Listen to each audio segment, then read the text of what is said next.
법사위 때, 국정감사 때 작년에 뵀는데 올해는 볼 수가 없어서 좀 아쉬웠습니다. 자, 아까 그 말씀 중에 그 현재의 그 평의 내용은 공개할 수 없으나 본인의 생각은 밝히겠다. 그런 말, 본인의 공개할 수 없지만 저는 본인의 생각은 밝혀야 된다 이렇게 생각을 하고 있습니다. 저는 특히 그 우리 사법부는 어떤 권력을 가지고 있지만 그건 소극적 권력입니다. 적극적 권력 행사를 못 하잖아요. 그렇습니다. 그렇기 때문에 더욱더 존중을 받아야 되고 그 존중이라는 것은 바로 인사청문회에서도 똑같다 생각을 하고 있습니다. 흠집내기라든가 어떤 당력에 따르는 그 인사청문회는 바람직하지 않다 이렇게 생각을 합니다. 자, 그런 측면에서 이제 질문을 드리겠습니다. 제가 사실은 그 유남석 헌재 재판관 때 질문하려고 그러다 빼먹어가지고 우리 후보자께 묻겠습니다. 자, 이거 내년 10월 달에 퇴임하시게 돼 있잖아요. 그러고 나면 변호사 개업 안 하실 거죠?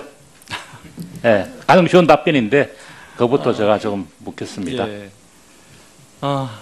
뭐 기회가 주어진다면 제가 인사 말씀에도 드렸습니다만 그 대학에서 강의해 보니까 그것만치 좋은 일이 예, 그 안 하는 걸로 예, 하겠습니다. 왜냐?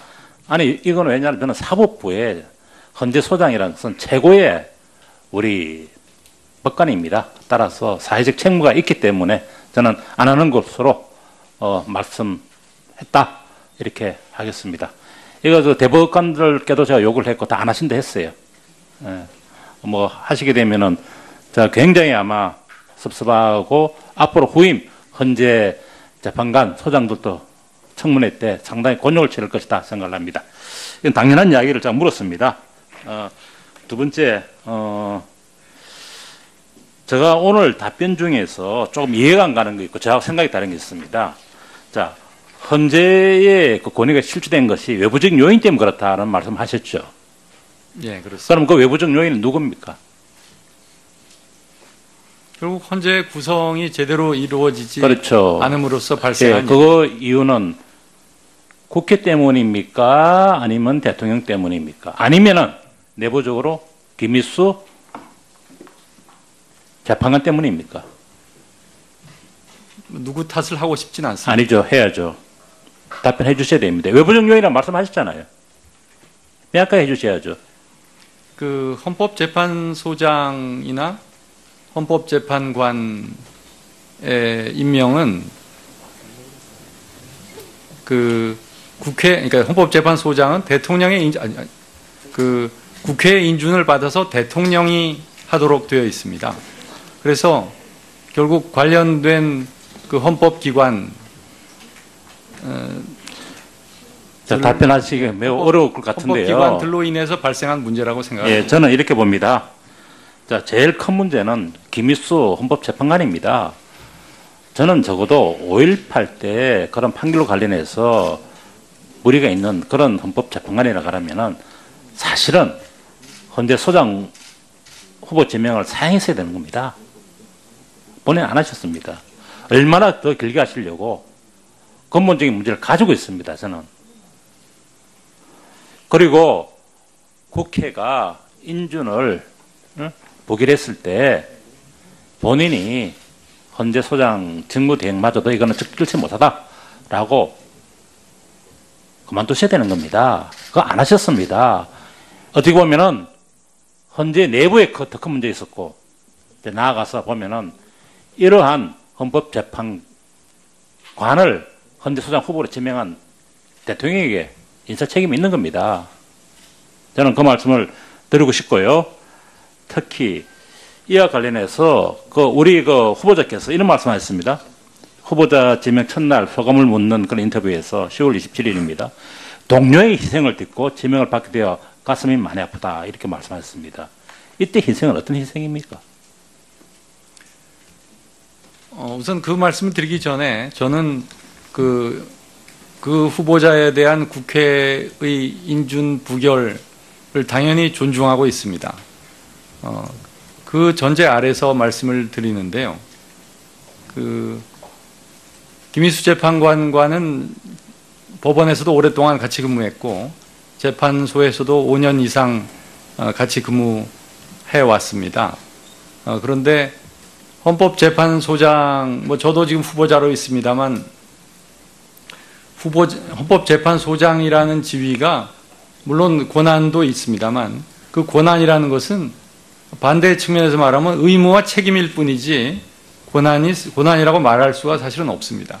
그런 이제 의무와 책임을 다하겠다는 생각을 가지고 이제 후보자로 됐고 인사청문도 마쳤는데 후보자님 네. 조금 답변을 둘러서 하시는 것 같은데요. 아닙니다. 바로 말씀드리겠습니다. 그래서 이제 그렇게 돼서 벌써 청문회 거친 지 3개월 이상 지난 후에 이제 결국 부결이 됐습니다. 그래서 옆에서 그걸 지켜보면서 그러한 옆에서 많이 여러 가지 고통을 겪었을 것이기 때문에 제가 그걸 위로하는 취지에서 그런 말씀을 한 것입니다. 그렇습니다. 지금 제가 지적하고자 하는 게 바로 그 점입니다. 조직 이기주의, 조직 온정주의, 이걸 제가 지적하고자 하는 겁니다. 본인이 어떤 해명을 하실지 모르겠지만 이 희생이라는 부분에서 저는 이런 느낌이 듭니다. 정치적 희생양, 정체와 양이 빠져있는 그런 희생이 그것이 함축된 그런 희생이라고 저는 저 나름대로 해석이 됩니다. 그렇게 해석이 안 되도록 해 주십시오. 네. 현재는 조직 이기주의가 작동돼서는 안 됩니다. 물론입니다. 예. 자, 그래서 이 부분을 갖다 제가 지적을 하는 겁니다. 이제 현직 대통령을 탄핵까지 한 헌법재판소입니다. 거기에는 조직의 온정주의, 이기주의가 개입할 여지가 없어야 되는 겁니다. 당연한 말씀입니다. 예. 그런 의미에서 제가 아까 또 말씀드린 중에서 아까 외부적 요인에 대해서 때문에 현재 권위가 실추됐다는 부분에 대해서도 저는 심각하게 이렇게 생각을 합니다. 시간이 딱 되네요. 예. 다음은 주질의 마지막 순서입니다. 우리 더불어민주당의 한정혜 간사님 질의해 주십시오. 네, 한정혜입니다. 오전 질의 받으시느라고 고생이 많으십니다. 이제 제가 우리 후보자께서 답변을 쭉 하시는 걸 들으면서 또 여러 가지 생각이 좀 들었는데 그 하나가 우리 국회나 또는 국민들이 요구를 하는 게 헌법재판소의 구성의 다양성을 많이 요구를 하십니다. 그 구성의 다양성이라고 하는 것은 단순히 출신지 또는 과거의 경력만을 얘기하는 것이 아니라 사실은 우리 사회가 복잡 다양해지고 있는 것에 대한 그런 복잡 다양한 부분들을 다 감안할 수 있는 정도의 여러 가지 생각과 또는 검토를 할 수 있는 능력을 가진 다양한 부분에서의 경험을 쌓은 아마 헌법재판관을 요구하시지 않을까 생각합니다. 다만 우리 후보자님을 비롯해 김희수 헌법재판관 등은 사실은 헌법재판소 내에서도 상당히 소수 의견을 많이 내시는 분에 속합니다. 그 소수 의견이라고 하는 것이 우리 사회가 앞으로는 깊게 좀 생각하고 나가야 되는 부분이기도 하고요. 그런 소수 의견에 대해서 우리 사회가 아직은 또는 우리 국회가 좀 성찰하고 받아들일 수 있는 부분이 아니라 일정 부분 정치적인 쟁점화돼서 여러분들이 하는 노고에 대해서 조금 폄훼되거나 하는 것에 대해서는 조금 죄송스럽다 또는 유감이다 이런 말씀을 드리겠습니다. 질의를 하기 전에 우리 존경하는 그 유희동 의원님께서 질의하신 것 중에 이제 후보자께서 대체적으로 보면은 소수 의견을 많이 내셨는데 성범죄와 관련한 부분에 있어서는 조금 관대한 것 같다 여러 가지 예를 들어주셨는데요. 그게 이제 후보자께서 답변을 하시기는 타범죄하고 비교를 해봤을 때 재범률이 그다지 높지 않기 때문에 그렇게 동일한 잣대를 대는 것이 좀 적절하지 않다 하셨는데요.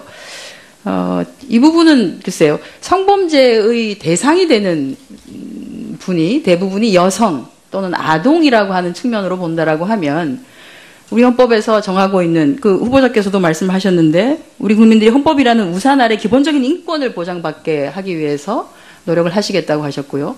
특히나 이 성범죄라고 하는 것은 그냥 물리적인 어떤 손해에 그치는 것이 아니라 한 사람의 인격 또는 그 사람의 전 생애를 파탄에 이르게 할 수 있는 큰 문제로 귀결되는 측면에서 본다라고 하면 그 타 범죄와의 범죄율의 비교를 통해서 신상 정보를 공개한다 안 한다를 판단하는 것이 좀 적절한가에 대해서는 약간 유감이다라는 말씀을 드립니다. 혹시 추가적으로 답변 주실 게 있으시면.